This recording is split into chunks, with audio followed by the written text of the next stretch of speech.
झा आप सभी का स्वागत करती हूँ हेलो बिहार न्यूज़ पर। आइए नजर डालते हैं आज की सुर्खियों पर।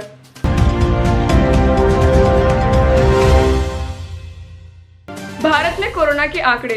कुल मामले 12,38,635, कुल मौतें 29,861, कुल ठीक हो चुके 7,82,607, सक्रिय मामले 4,26,168।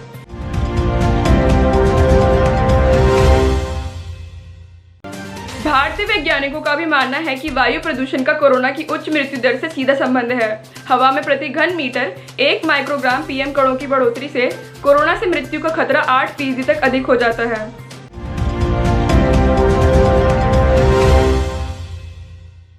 कोरोना टेस्टिंग को लेकर देश के कई हिस्सों में सामने आ रही परेशानियों के बीच इजरायली तकनीक नया कमाल दिखा सकता है। इसका टेस्ट भारत में सफल रहा तो कोरोना है या नहीं इसका पता महज 30 सेकंड में चल जाएगा। इजराइल के वैज्ञानिकों का बड़ा दल भारत में लाखों लोगों पर इस तकनीक का टेस्ट करेगा।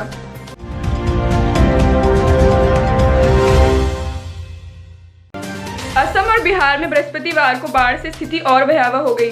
वहीं यूनिसेफ ने कहा है कि देश भर में 24 लाख बच्चे प्रभावित हुए हैं और उन्हें तुरंत मदद दिए जाने की जरूरत है। बाढ़ जनित घटनाओं में गुरुवार को असम में और 4 लोगों की मौत हो गई। भारतीय रेलवे यात्रियों की सुविधाओं के लिए अपने समूचे यात्री टिकटिंग सिस्टम में बड़ा बदलाव करने जा रही है।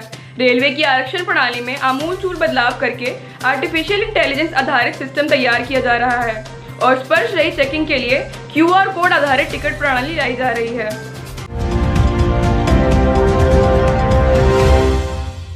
मध्य प्रदेश के सहकारिता मंत्री अरविंद सिंह भदौरिया जी कोरोना पॉजिटिव पाए गए हैं। मंत्री ने बृहस्पतिवार सुबह मीडिया को वीडियो संदेश जारी कर इसकी जानकारी दी। मंत्री एक दिन पहले कैबिनेट की बैठक में शामिल हुए थे और मंगलवार को मध्य प्रदेश के राज्यपाल लालजी टंडन जी के अंतिम संस्कार में भी गए थे।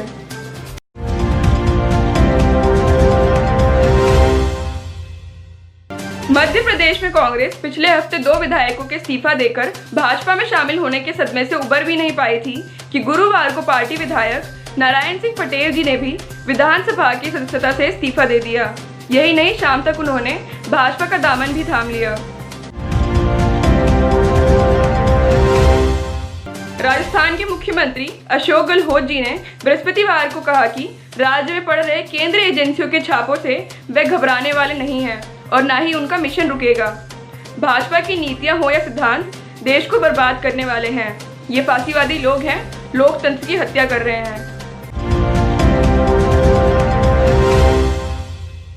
केंद्रीय गृह मंत्री अमित शाह जी ने गुरुवार को कहा कि जलवायु परिवर्तन का दुनिया पर असर पड़ा है और केवल हरियाली ही इस संकट का समाधान कर सकती है। कोयला मंत्रालय के वृक्षारोपण अभियान की शुरुआत करते हुए उन्होंने यह भी कहा कि किसी को भी प्रकृति का दोहन नहीं करना चाहिए बल्कि इसके साथ सहयोग करना चाहिए।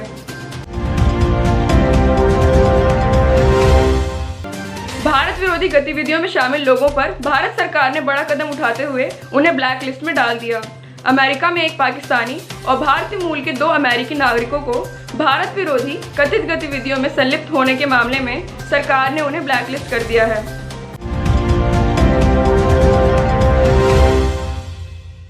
रक्षा मंत्रालय ने भारतीय सेना में महिला अधिकारियों को स्थायी कमीशन प्रदान करने के लिए औपचारिक आदेश जारी कर दिया है।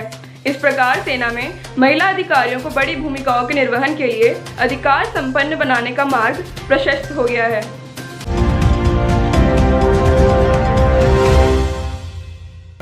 भारत ने बृहस्पतिवार को आरोप लगाया है कि मौत की सजा का सामना कर रहे भारतीय नौसेना के पूर्व अधिकारी कुलभूषण जाधव जी के सभी कानूनी रास्तों को पाकिस्तान बंद कर रहा है।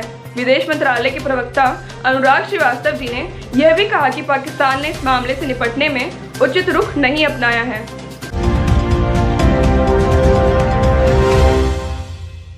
विकास दुबे की पत्नी ऋचा दुबे ने कहा कि विकास दुबे ने जो कृत्य किया था वह माफी के काबिल नहीं था। मैं भी होती तो मैं उसे गोली मार देती। मुझे देश के न्याय प्रणाली पर पूरा भरोसा है। जो हुआ और आगे जो होगा उस पर मैं पूरा विश्वास करती हूँ।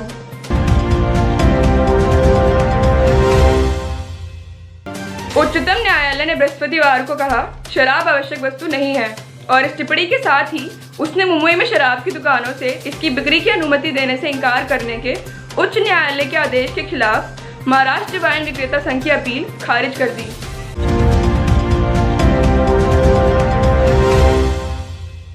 अभिनेता सोनू सूद जी की मदद से किर्गिस्तान में फंसे 135 छात्र गुरुवार की शाम अपने वतन पहुंच गए। सोनू सूद जी ने इन छात्रों के लिए विशेष विमान का इंतजाम किया था। महीनों बाद अपने घर पहुंचने की खुशी इनके चेहरों से साफ झलक रही थी। हर कोई सोनू सूद जी की तारीफों के पुल बांध रहा था। इसी के साथ मैं आस्था झा आप सभी से विदा लेती हूँ।